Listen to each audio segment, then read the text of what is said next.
Hare Krishna.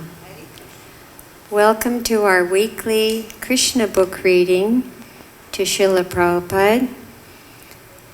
You can take out your Krishna books in English.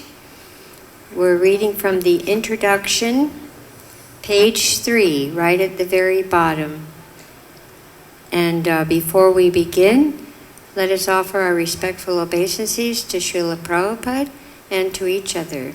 Nama Om Vishnuvadaya Krishna Prastaya Bhutale Srimati Bhakti-Vedanta Swaminiti Namane Namaste Saraswati Deve Gauravani Pacharane Nirvasesha Shunyavadi Paskacha Deshatarane. And to each other, Vanchakalpatarubhyascha Kripa Sindhu Bhyevacha Patitanam Pavanebhyo Vaishnavebhyo Namo Namaha. So we want to remind each other to read slowly and with expression so that the devotees online can hear very nicely. And here's our Anuradha Prabhu. Here, there's a book for you. Okay. All right, so we're on page 3 of the introduction, and we're at the very bottom where it says the family. Right, Pritam? Pritam always knows. Okay, Krishna book. The family in which Krishna appeared is called the Yadu dynasty. This Yadu dynasty belongs to the family descending from Soma, the god in the moon planet. There are 2 different Kshatriya families of the royal order. One descending from the king of the moon planet, and the other descending from the king of the sun planet. When the Supreme Personality of Godhead appears, he generally appears in a Kshatriya family because he has to establish religious principles or the life of righteousness.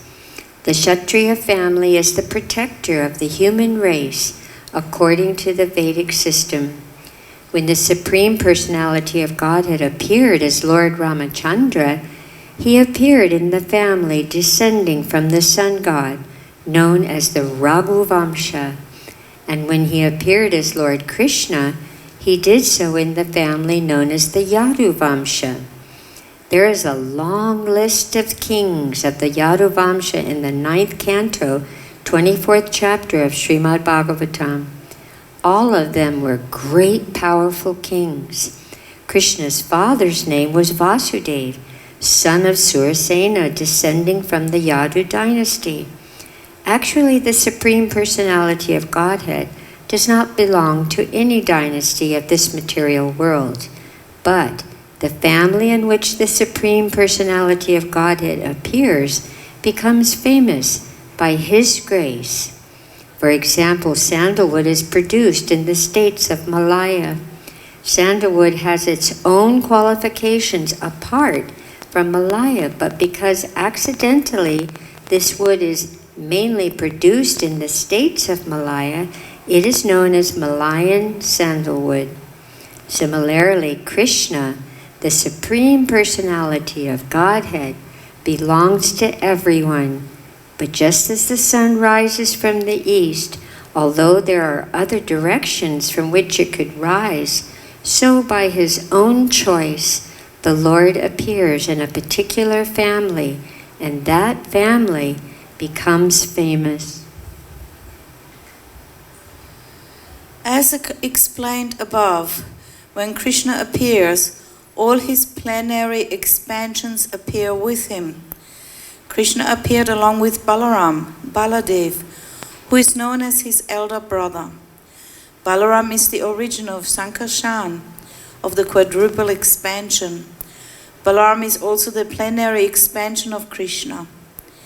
In this book, the attempt will be made to show how Krishna appeared in the family of the Yadu dynasty and how he displayed his transcendental characteristics. This is very vividly described in Srimad Bhagavatam, specifically the 10th canto. And thus the basis of this book will be the 10th canto of Srimad Bhagavatam. The pastimes of the Lord are generally heard and relished by liberated souls. Those who are conditioned souls are interested in reading stories of the material activities of some common man. Although similar narrations describing the transcendental activities of the Lord are found in Srimad Bhagavatam and other Puranas, the conditioned souls still prefer to study ordinary narrations. They are not so interested in studying narrations of the pastimes of the Lord Krishna. And yet the descriptions of the pastimes of Lord Krishna are so attractive that they are relishable for all classes of men. There are three classes of men in this world. One class consists of liberated souls. Another consists of those who are trying to be liberated. And the third consists of materialistic men. When one is liberated, or is trying to be liberated, or is even grossly materialistic, the pastimes of Lord Krishna are worth studying. Liberated souls have no interest in materialist activities. The impersonalist theory that after liberation one becomes inactive and need not hear anything does not prove that a liberated person is actually inactive. A living soul cannot be inactive. He is active either in conditioned state or the liberated state. A diseased person, for example, is also active, but his activities are all painful. The same person, when freed from the diseased condition, is still active. But in the healthy condition, the activities are full of pleasure. Similarly, the impersonalists only seek to get free from the diseased condition activities, but they have no information of activities in the healthy condition. Those who are actually liberated and in full knowledge take to hearing the activities of Krishna. Such engagement is pure spiritual activities. It is essential for persons who are actually liberated to hear about the pastimes of Krishna. This is the supreme relishable subject matter for one in the liberated state. Also, if persons who are trying to be liberated hear such narrations as the Bhagavad-Gita and Srimad Bhagavatam, then their path of liberation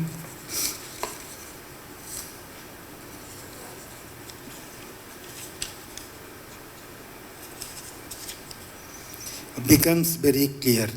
The Bhagavad-Gita is the preliminary study of Srimad Bhagavatam. By studying the Gita, one becomes fully conscious of the positions of Lord Krishna.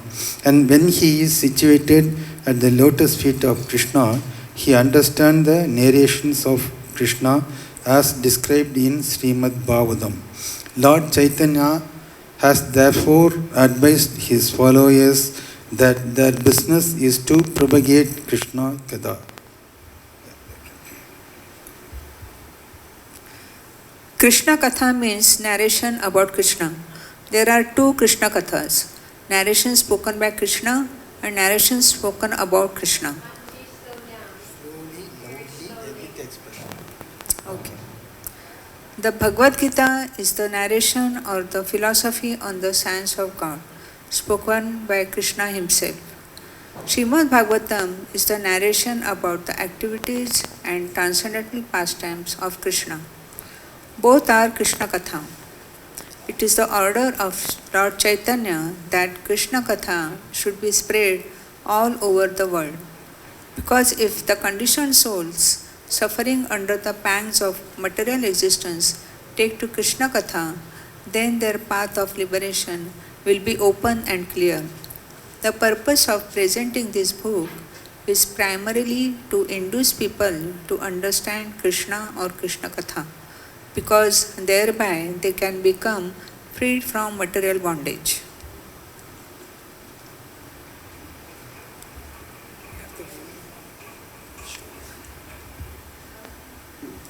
This Krishna Katha will also be very much appealing to the most materialistic persons because Krishna's pastimes with the gopis are exactly like loving affairs between young girls and boys within this material world.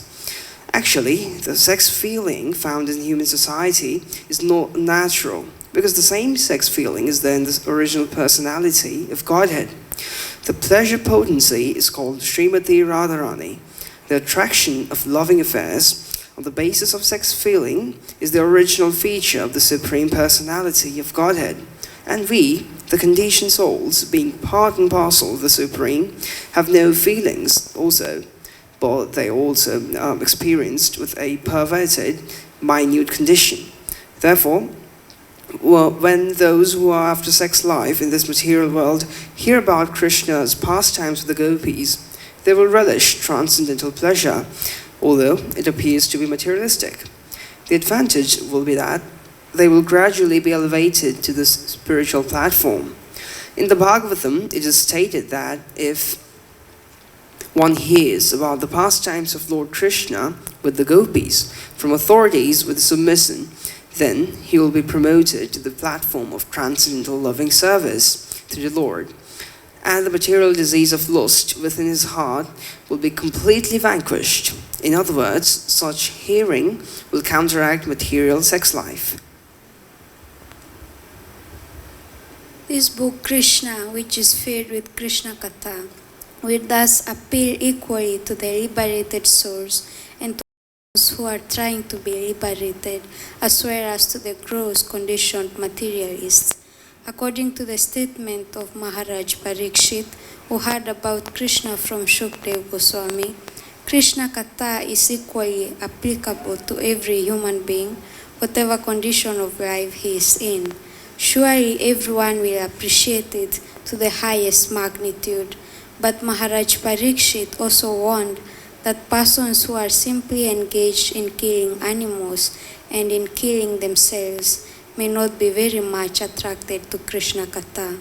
In other words, ordinary persons who are following in the regulative moral principles of scriptures, no matter in what condition they are found, will certainly be attracted, but not persons who are killing themselves.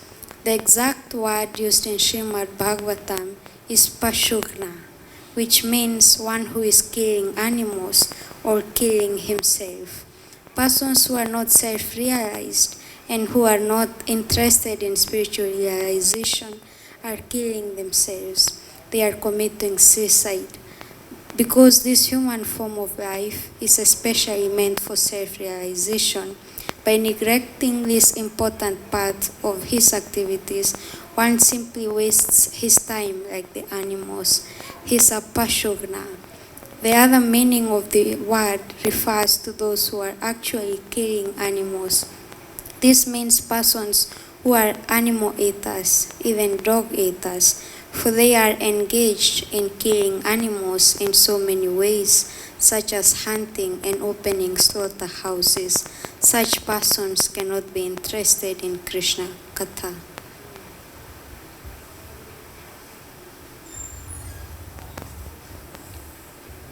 King Parikshit was especially interested in hearing Krishna Katha because he knew that his forefathers, particularly his grandfather Arjuna, were victorious in the great battle of Kurukshetra only because of Krishna. We may also take this material world as a battlefield of Kurukshetra. Everyone is struggling hard for existence on this battlefield, and at every step there is a danger. According to Maharaj Parikshit, the battlefield of Kurukshetra was just like a vast ocean full of dangerous animals. His grandfather Arjuna had to fight with such great heroes as Bhishma, Drona, Krishna, Karna, and many others who were not ordinary fighters. Such warriors have been compared to the Timingala fish in the ocean. The Timingala fish can very easily swallow up big whales. The great fighters on the battlefield of Kurukshetra could swallow many many Arjunas very easily, but simply due to Krishna's mercy, Arjuna was able to kill all of them, just as one can crush with no exertion over the little bit of water contained in the footprint of a calf. So Arjuna, by the grace of Krishna, was able to very easily jump over the ocean of the battle Kurukshetra. Maharaj Parikshit very much appreciated Krishna's activities for many other reasons. Closer. Okay. Should I start again? Maharaj Parikshit very much appreciated Krishna's activities for many other reasons. Not only was his grandfather saved by Krishna, but he himself also was saved by Krishna. By the end of the battle of Kurukshetra, all the members of the Kurukshetra dynasty, both the sons and grandsons on the side of Dhritarashtra and those on the side of the Pandavas, had died in the fighting. Except the 5 Pandava brothers, everyone died on the battlefield of Kurukshetra. Maharaj Parikshit was at that time within the womb of his mother. His father, Abhimanyu, the son of Arjuna, also died on the battlefield of Kurukshetra. And so Maharaj Parikshit was a posthumous child. When he was in the womb of his mother, a Brahmastra weapon was released by Ashwatthama to kill the child. When Parikshit Maharaj's mother Uttara approached Krishna, Krishna, seeing the danger of abortion, entered her womb as the supersoul and saved Maharaj Parikshit. Maharaj Parikshit's other name is Vishnu Ratha because he was saved by Lord Vishnu himself while still within the womb.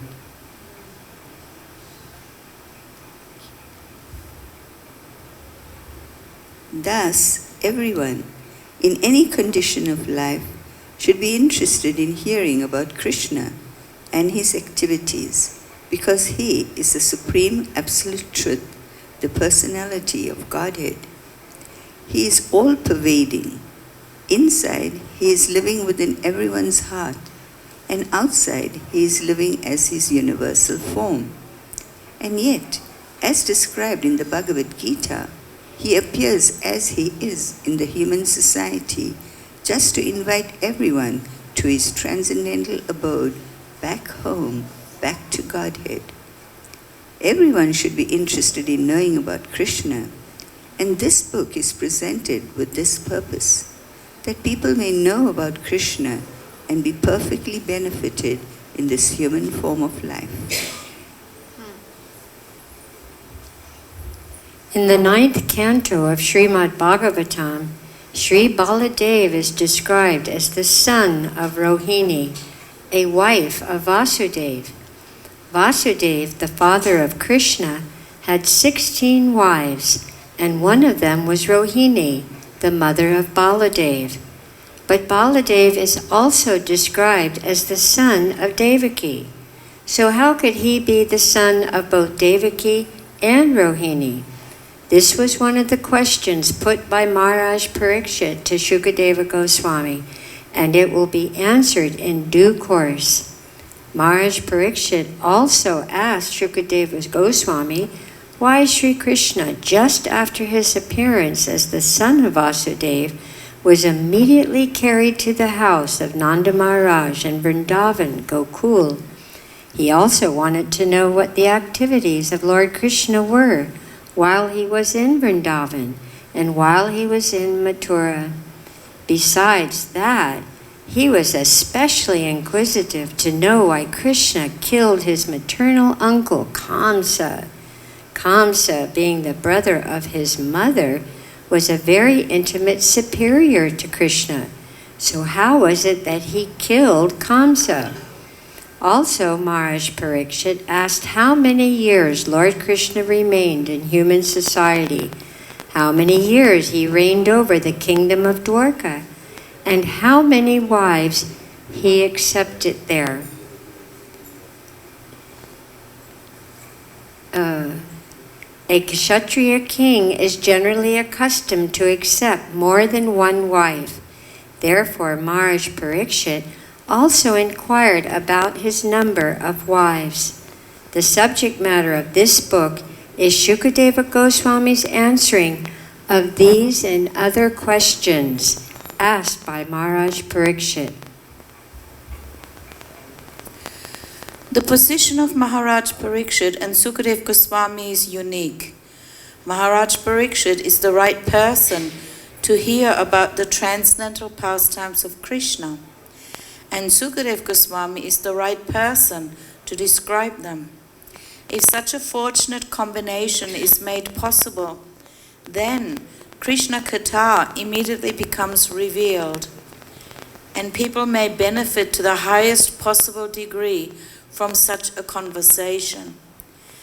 This narration was presented by Shukadeva Goswami when Maharaj Parikshit was prepared to give up his body, fasting on the bank of the Ganges. In order to assure Sukadeva Goswami that by hearing Krishna Katha, he would not feel tired, Maharaj Parikshit expressed himself very frankly. Hunger and thirst may give trouble to ordinary persons or to me, but the topics of Krishna are so nice that one can continue to hear them without feeling tired, because such hearing situates one in the transcendental position. It is understood that one must be very fortunate to hear Krishna Katha as seriously as Maharaj Parikshit did. He was especially intent on the subject matter because he was expecting death at any moment. Every one of us should be conscious of death at every moment. This life is not at all assured. At any time one can die. It does not matter whether one is a young man or an old man. So before death takes place, we must be fully Krishna conscious. At the point of this death, King Parikshit was hearing Srimad Bhagavatam from Sukadeva Goswami. When King Parikshit expressed his unity desire to hear about Krishna, Sukadeva Goswami was very much pleased. Sukadeva was the greatest of all Bhagavat reciters, and thus he began to speak about Krishna pastime, which destroy all inauspicious in this age of Kali. Sukadeva Goswami thanked the king for his eagerness to hear about Krishna, and he encouraged him by saying, "My dear king, your intelligence is very keen because you are so eager to hear about the pastime of Krishna." He informed Maharaj Parikshit that hearing and chanting the pastimes of Krishna are so auspicious that the process purifies the three varieties of men involved: he who recites the transcendental topic of Krishna, he who hears such topics, and he who inquires about him. These pastimes are just like the Ganges water, which flows from the toe of the Lord Vishnu. They purify the three worlds, the upper, middle, and the lower planetary system. Chapter 1. The Advent of Lord Krishna.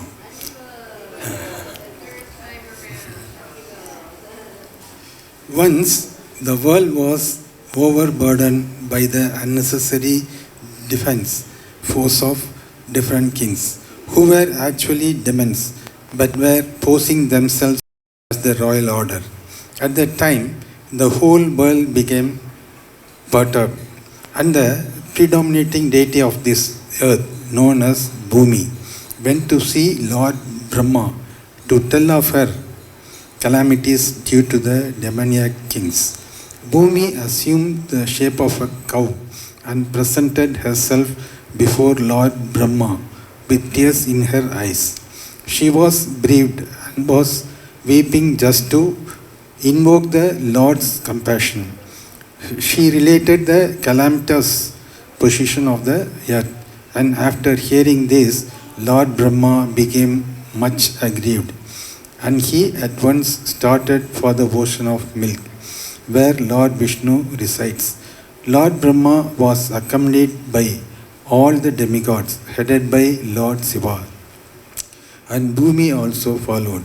Arriving on the shore of the milk ocean, Lord Brahma began to pacify Lord Vishnu, who had formerly saved the earthly planet by assuming the transcendental form of a boar.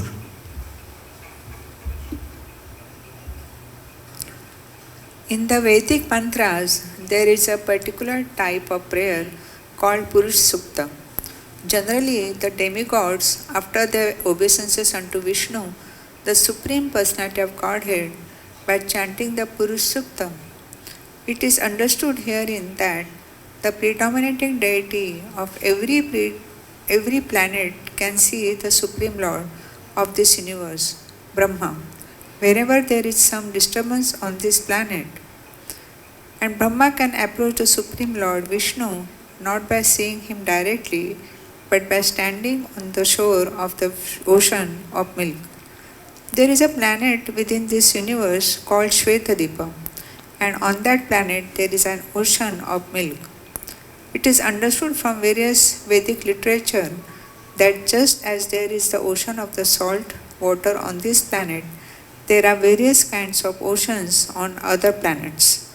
Somewhere there is an ocean of milk, somewhere there is an ocean of oil, and somewhere there are oceans of liquor and many other types of liquids. The Purush Sukta is the standard prayer which the demigods recite to appease the Supreme Personality of Godhead, Shirodakshayi Vishnu. Because he is lying on the ocean of milk, he is called Shirodakshayi Vishnu.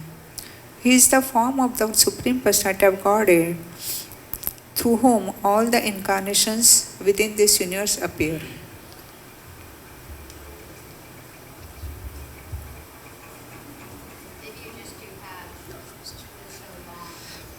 After all the demigods offered the Purusha Shukta prayer to the Supreme Personality of Godhead, they apparently heard no response.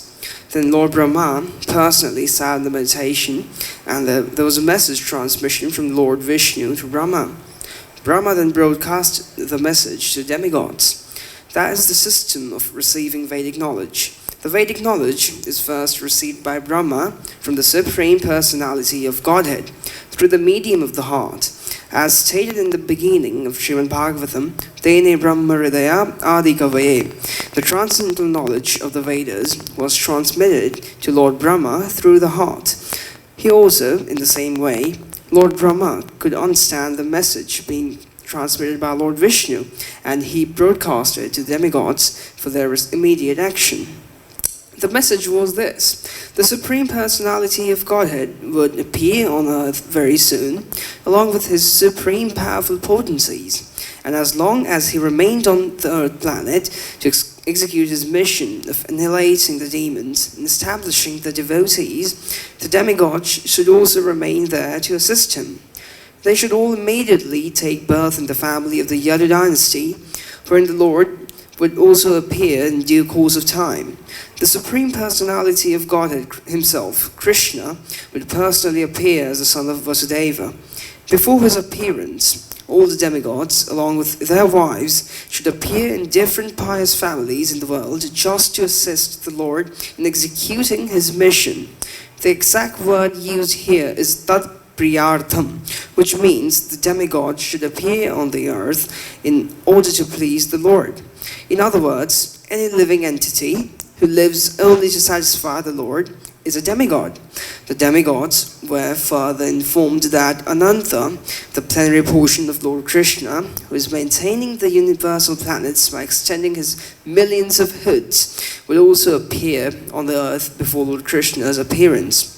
They were also informed that the external potency of Vishnu, Maya, with whom all the conditioned souls are enamored, will also appear by the order of the Supreme Lord, just to execute his purpose. After instructing and pacifying all the demigods, as well as Bhumi, with sweet words, Lord Brahma, the father of all Prajapatis, or progenitors of the universal population, departed for his own abode, the highest material planet called Brahmaloka. The leader of the Yadu dynasty, King Shurasena, was ruling over the country known as Madura, wherein lies the city of Madura, as well as the district known as Shurasena, which was named after him. On account of the rule of King Shurasena, Mathura became the capital city of all the kings of the Yadus. Mathura was also made the capital of the kings of the Yadu dynasty, because the Yadus were a pious family and knew that Mathura is the place where Lord Sri Krishna lives eternally, just as he also lives in Dwarka.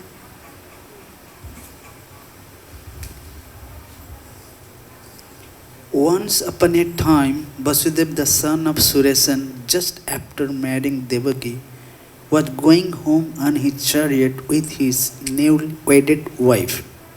The father of Devaki, known as Devaka, had contributed a sufficient dowry because he was very affectionate toward his daughter.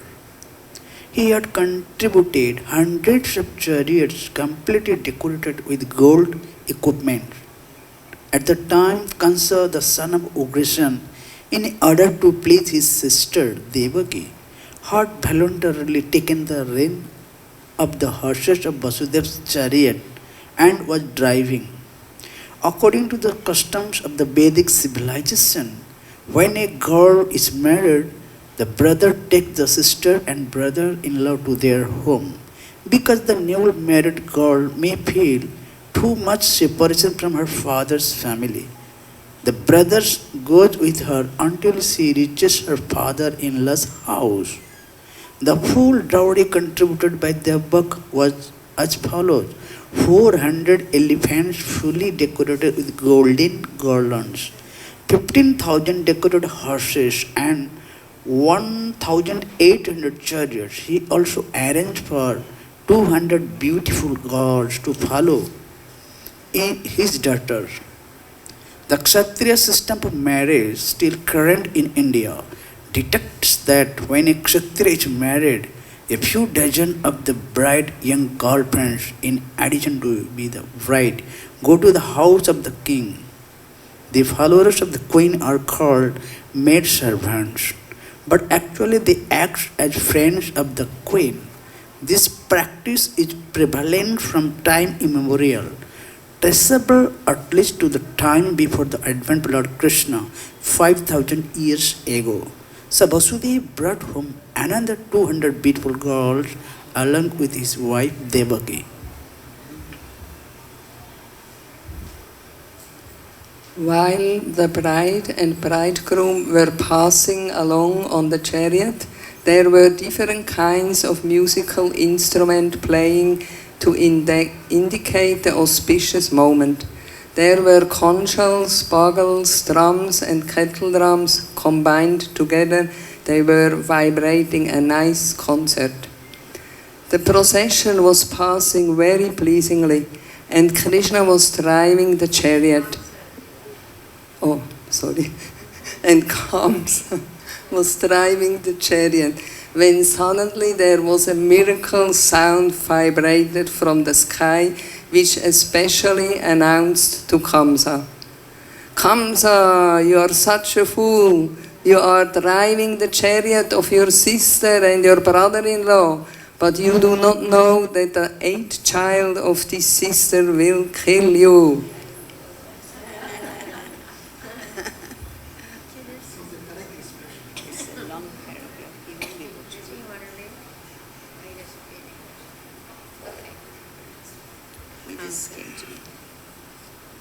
Kamsa was the son of Ugrasena of the Bhoja dynasty. It is said that Kamsa was the most demoniac of all the Bhoja dynasty kings. Immediately after hearing the prophecy from the sky, he caught hold of Devaki's hair and was just about to kill her with his sword. Vasudeva was astonished at Kamsa's behavior And in order to pacify the cruel, shameless brother-in-law, he began to speak as follows, with great reason and evidence. He said, "My dear brother-in-law Kamsa, you are the most famous king of the Bhoja dynasty, and people know that you are the greatest warrior and a valiant king. How is it that you are so infuriated that you are prepared to kill a woman who is your own sister at this auspicious time of her marriage? Why should you be so much afraid of death? Death is already born along with your birth. From the very day you took your birth, you began to die. Suppose you are 25 years old, that means you have already died 25 years. Every moment, every second, you are dying. Why then should you be so much afraid of death? Final death is inevitable. You may die either today or in 100 years. You cannot avoid death. Why should you be so much afraid? Actually, death means annihilation of the present body. As soon as the present body stops functioning and mixes with the 5 elements of material nature, the living entity within the body accepts another body, according to his present actions and reactions. It is just like when a man walks on the street. He puts forward his foot, and when he is confident that his foot is situated on sound ground, he lifts the other foot. In this way, one after another, the bodies change and the soul transmigrates. See how the plantworms change from one twig to another so carefully. Similarly, the living entity changes his body as soon as the higher authorities decide on his next body. As long as the living entity is conditioned within this material world, he must take material bodies one after another. His next particular body is offered by the laws of nature according to the actions and reactions of this life. This body is exactly like one of the bodies which we always see in dreams. During our dream of sleep, we create so many bodies according to mental creation. We have seen gold, and we have also seen a mountain. So in a dream, we can see a golden mountain by combining the two ideas. Sometimes in dreams, we see that we have a body which is flying in the sky. And at that time, we completely forget our present body. Similarly, these bodies are changing. When you have one body, you forget the past body. During a dream, we may make contact with so many new kinds of bodies, but when we are awake, we forget them all. And actually, these material bodies are the creations of our mental activities, but at the present moment, we do not recollect our past bodies. The nature of the mind is flickering. Sometimes it accepts something and immediately it rejects the same thing. Accepting and rejecting is the process of the mind in contact with the 5 objects of sense gratification: form, taste, smell, sound, and touch. In its speculative way, the mind comes in touch with the objects of sense gratification, and when the living entity desires a particular type of body, he gets it. Therefore, the body is an offering by the laws of material nature. The living entity accepts a body and comes out again into the material world to enjoy or suffer according to the construction of the body. Unless we have a particular type of body, we cannot enjoy or suffer according to our mental proclivities inherited from the previous life. The particular type of body is actually offered to us according to our mental condition at the time of death.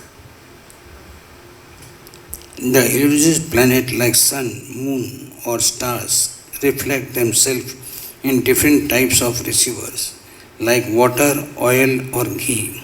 The reflection moves according to the movement of the receiver. The reflection of the moon is on the water, and the moving water makes the moon also appear to be moving. But actually, the moon is not moving.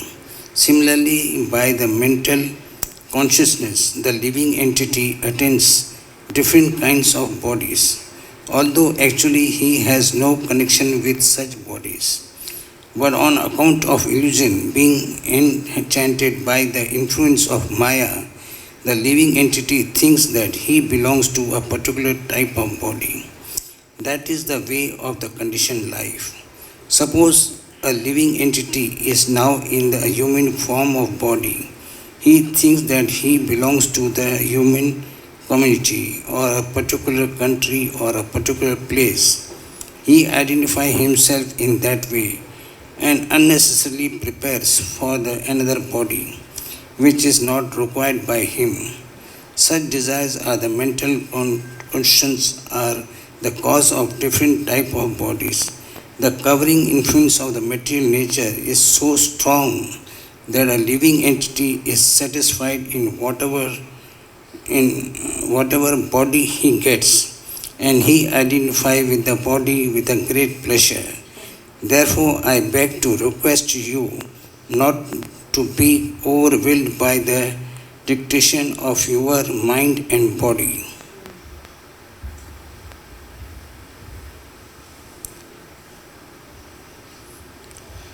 Vasudeva thus requested Kamsa not to be envious of his newly married sister.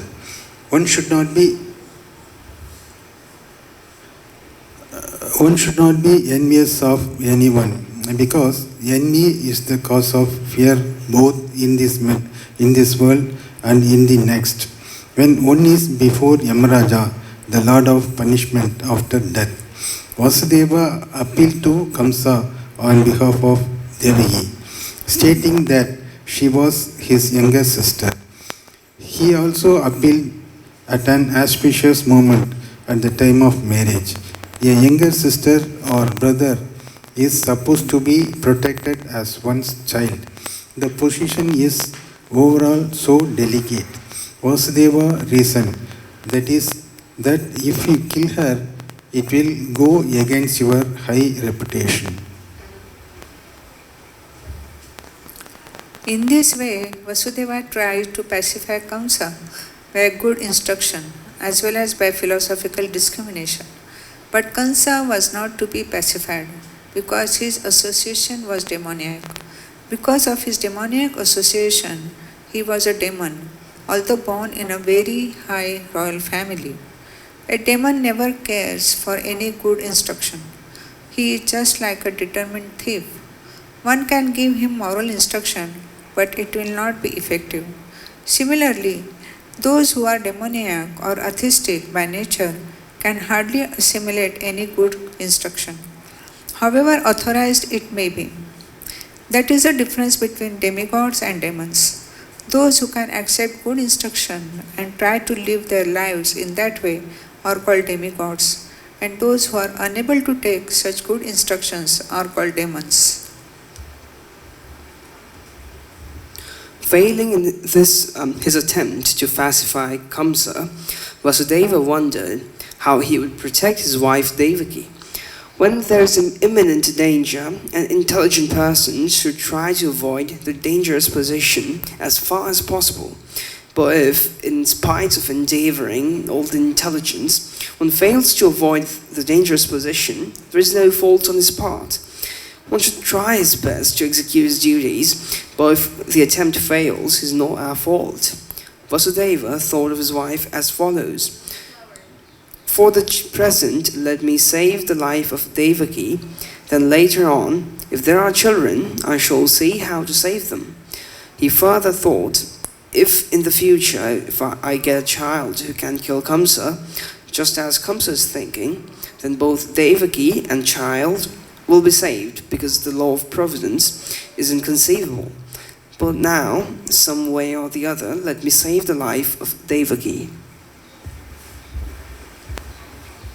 There is no certainty how a living entity contains a certain type of body, just as there is no certainty how a blazing fire comes in contact with a certain type of wood in the forest. When there is a forest fire, it is experienced that the blazing fire sometimes leaps over one tree and catches another by the influence of the wind. Similarly, a living entity may be very careful in the matter of executing his duties, but it is still very difficult for him to know what type of body he is going to get in the next life. Maharaj Bharata was very faithfully executing the duties of self-realization, but by chance he developed temporary affection for a deer, and in his next life he had to accept the body of a deer.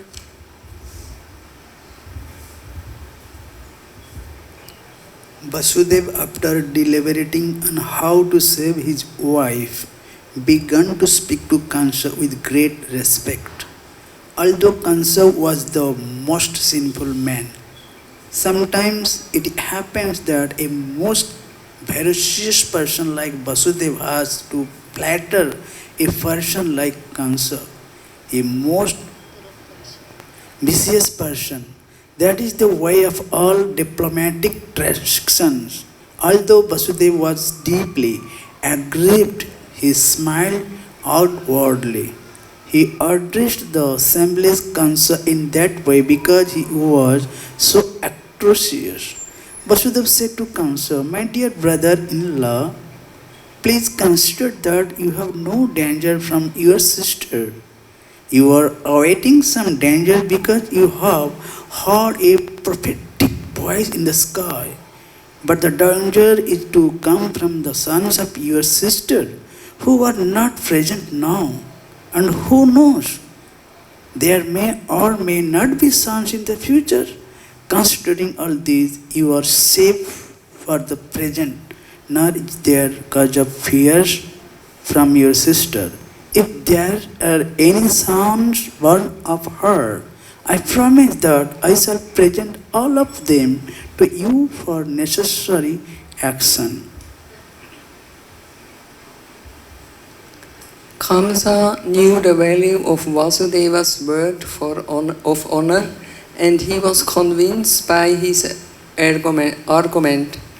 For the time being, he desisted from the heinous killing of his sister. Thus Vasudeva was pleased and praised the decision of Kamsa. In this way he returned to his home. Each year thereafter, in due course of time, Devaki gave birth to a child. Thus she gave birth to 8 male children as well as 1 daughter. When the first son was born, Vasudeva kept his word of honor and immediately brought the child before Kamsa.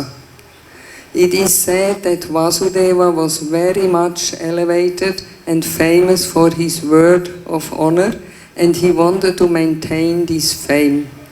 Although it was very painful for Vasudeva to hand over the newly born child, Kamsa was very glad to receive him. But he became a little compassionate with the behavior of Vasudeva.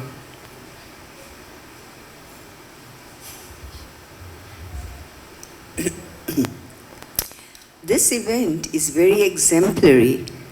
For a great soul like Vasudeva, there is nothing considered to be painful in the course of discharging one's duty. A learned person like Vasudeva carries out his duties without hesitation. On the other hand, a demon like Kamsa never hesitates in committing any abominable action. It is said, therefore, that a saintly person can tolerate all kinds of miserable conditions of life. A learned man can discharge his duties without awaiting favorable circumstances. A highness person like Kamsa can act in any sinful way, and a devotee can sacrifice everything to satisfy the Supreme Personality of Godhead.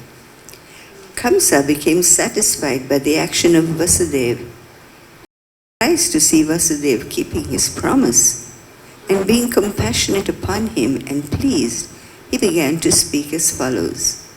My dear Vasudeva, you need not present this child to me. I am not in danger from this child. I have heard that the 8th child born of you and Devaki will kill me. Why should I accept this child unnecessarily? You can take him back. When Vasudeva was returning home with his firstborn child, although he was pleased by the behavior of Kamsa, he could not believe in him because he knew that Kamsa was uncontrolled.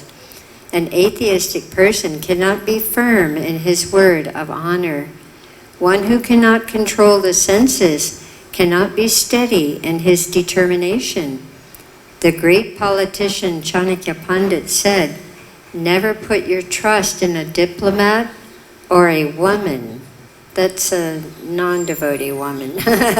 Make that clear. Those who are addicted to unrestricted sense gratification can never be truthful, nor can they be trusted with any faith.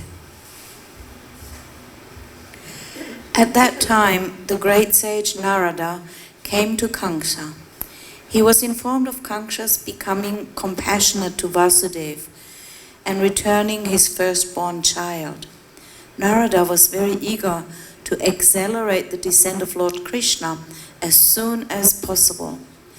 He therefore informed Kamsa that in Vrindavan, personalities like Nanda Maharaj and all the other cowherd men and their wives, and on the other side, Vasudeva, his father Shurasen, and all his relatives born in the family of Vrishni of the Yadu dynasty, along with all their friends and well-wishers, were actually demigods. Narada warned Kamsa to be careful of them, since Kamsa and his friends and advisors were all demons. Demons are always afraid of demigods. After being thus informed by Narada about the appearance of the demigods in different families, Kamsa at once became very much alarmed. He understood that since the demigods had already appeared, Lord Vishnu must be coming soon. He at once arrested both his brother-in-law Vasudeva and Devaki and put them behind prison bars. Within the prison, slacked in the iron chain, Vasudeva and Devaki gave birth to a male child year after year, and Kamsa, thinking each of the babies to be the incarnation of Vishnu, killed them one after another. He was particularly afraid of the 8th child, but after the visit of Narada, he came to the conclusion that any child might be Krishna. Therefore, it was better to kill all the babies who took birth from Devaki and Vasudeva. This action of Kamsa is not very difficult to understand in the history of the world. There are many instances of a person in the royal order who have killed their father, brother, or whole family and friends for the satisfaction of their ambitions. There is nothing astonishing about this, for members of the demonic, greedy royal order can kill anyone for their nefarious ambitions. Kamsa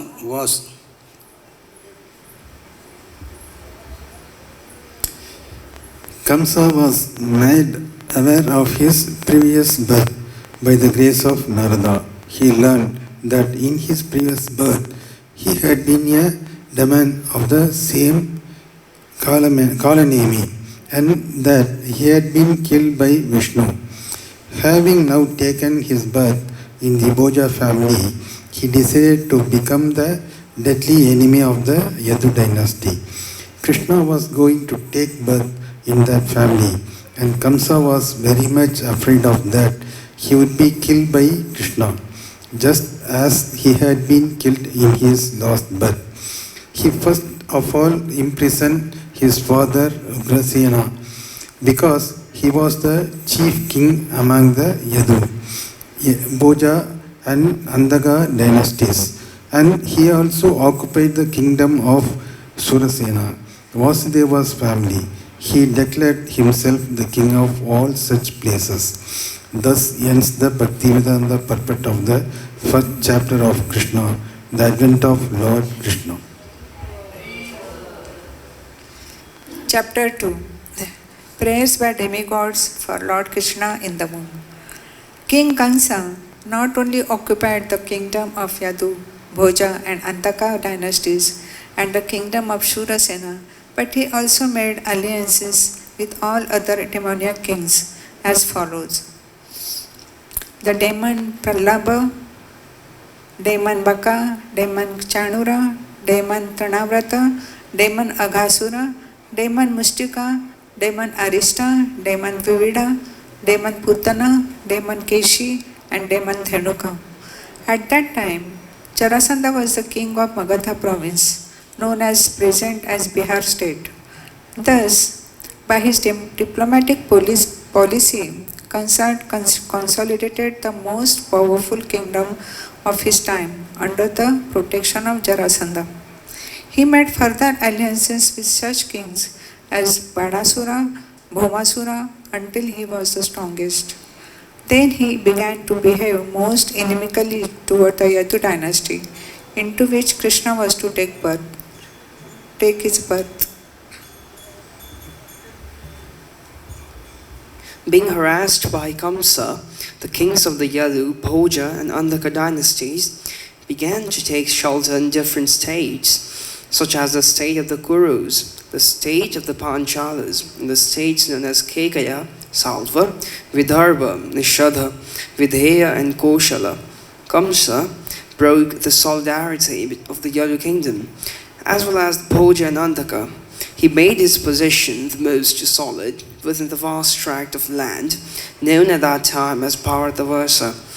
When Kamsa was on killing the 6 babies of Devaki and Vasudeva, one after another, many friends and relatives of Kamsa approached him and requested him to discontinue these heinous activities, but all of them became worshippers of Kamsa. When Devaki became pregnant for the 7th time, a plenary expansion of Krishna known as Ananta appeared within her womb. Devaki was overwhelmed with both jubilation and lamentation. She was joyful, for she could understand that Lord Vishnu had taken shelter within her womb, but at the same time, she was sorry that as soon as her child would come out, Kamsa would kill him. At that time, the Supreme Personality of Godhead, Krishna, being compassionate upon the Yadus who were fearful due to the atrocities committed by Kamsa, ordered the appearance of Yogamaya, his internal potency. Krishna is the Lord of the universe, but he is especially the Lord of the Yadu dynasty.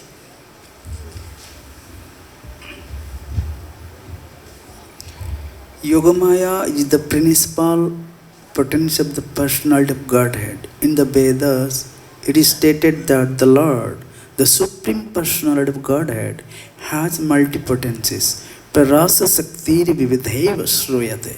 All the different potencies are acting externally and eternally, and Yogamaya is the chief of all the potencies. The Lord ordered the appearance of Yogamaya in the land of Brajabhumi, in Vrindavan, which is always decorated and full with beautiful cows. In Vrindavan, Rohini, one of the wives of Vasudeva, was residing at the house of King Nanda and Queen Yashoda. Not only Rohini, but many others in the Yadu dynasty were scattered all over the country due to their fear of the atrocities of Kamsa. Some of them were even living in the caves of the mountains.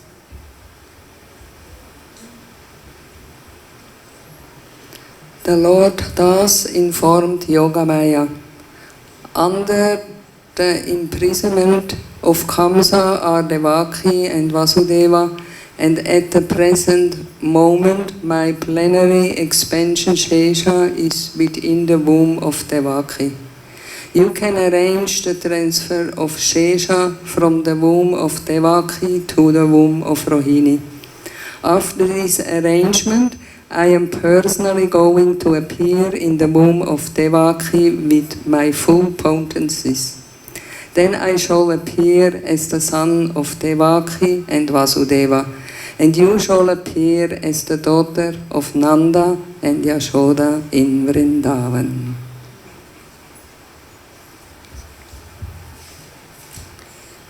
Since you will appear as my contemporary sister, and since you will quickly satisfy desires for sense gratification, people within the world will worship you with all kinds of valuable presentations, incense, candles, flowers, and offerings of sacrifice.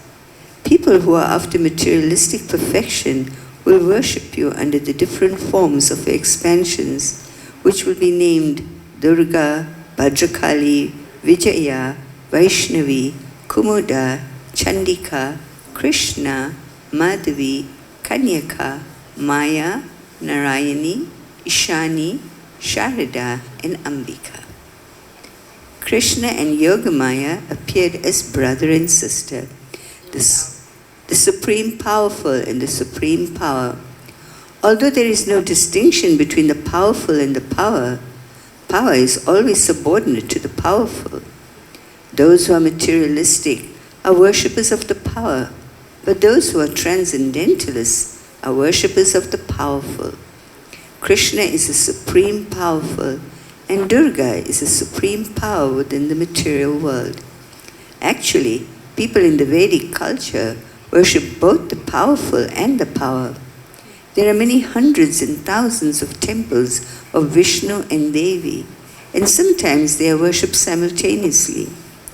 The worship of the power, Durga, or the external energy of Krishna, may achieve all kinds of material success very easily, but anyone who wants to be elevated transcendentally must engage in worshipping the powerful in Krishna consciousness. The Lord also declared to Yogamaya, my plenary expansion, Anantasesha, is within the womb of Devaki. On account of being forcibly attracted to the womb of Rohini, he will be known as Sankarshan and will be the source of all spiritual power, or Bala, by which one can attain the highest bliss of life, which is called Ramana, Balarama.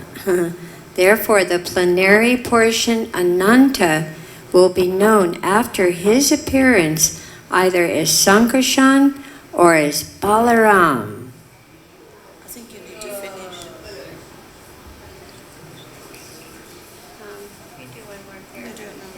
Okay, so we've concluded our hour today for our Sunday weekly Krishna book reading to Srila Prabhupada. Thank you, Srila Prabhupada, for letting us come and read to you.